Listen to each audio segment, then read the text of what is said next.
اسی طریقے سے کسی نے رکوع اور سجدے میں قرآن پڑھ لیا، دعا کے علاوہ قرآنی دعائیں پڑھ سکتے ہیں، لیکن صحیح مسلم میں حدیث ہے کہ نبی علیہ السلام نے رکوع میں اور سجدے میں قرآن پڑھنے سے منع کیا، اور فرمایا رکوع اللہ کی عظمت کے لیے ہے اور سجدہ دعاؤں کے لیے، لہٰذا اس میں دعائیں مانگو۔ اور مسلم شریف میں حدیث ہے تم سجدے میں اپنے رب کے سب سے زیادہ قریب ہوتے ہو، لہٰذا اپنے رب سے خوب دعائیں مانگا کرو۔ اس لیے بخاری مسلم میں آتا ہے نبی علیہ السلام رکوع اور سجدے میں پڑھتے تھے سبحانک اللہم ربنا وبحمدک اللہم اغفر لی، اللہ کی حمد بھی ہے اور دعائے مغفرت بھی ہے اس کے اندر۔ مسلم شریف میں آتا ہے سبوح قدوس رب الملائکۃ والروح۔ مسلم شریف میں ایک اور حدیث ہے رکوع میں آپ پڑھتے تھے سبحان ربی العظیم اور سجدے میں سبحان ربی الاعلی۔ اور ابو داؤد اور ترمذی میں حدیث ہے نبی علیہ السلام حکم دیتے تھے کہ رکوع میں پڑھو سبحان ربی العظیم اور سبحان ربی الاعلی سجدے میں، اور کم از کم 3 دفعہ۔ المصنف ابن ابی شیبہ میں آتا ہے کہ 3 دفعہ۔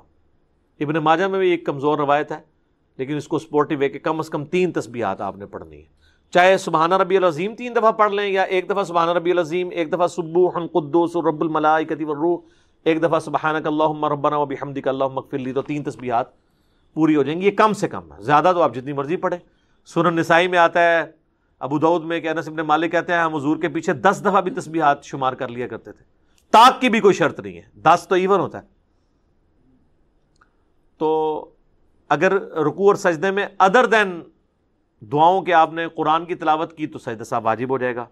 اس طریقے سے اگر پہلی 2 رکعتوں کے اندر سورت ملانا بھول گئے سورہ فاتحہ کے بعد تو سجدہ صاحب پھر آپ پہ واجب ہوگا۔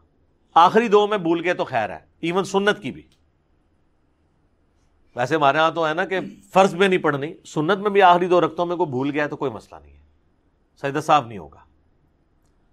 اور اگر کوئی پڑھ لیتا ہے فرض میں بھی تو افضل ہے، بخاری مسلم میں حدیث ہے نبی علیہ السلام ظہر عصر کی بھی آخری رکعتوں میں سورت ملاتے تھے اور چند ایک الفاظ اونچی آواز میں سنا بھی دیتے تھے۔ یہ جو پبلک میں مشہور ہے سجدہ صاحب واجب ہو جاتا ہے، یہ غلط ہے۔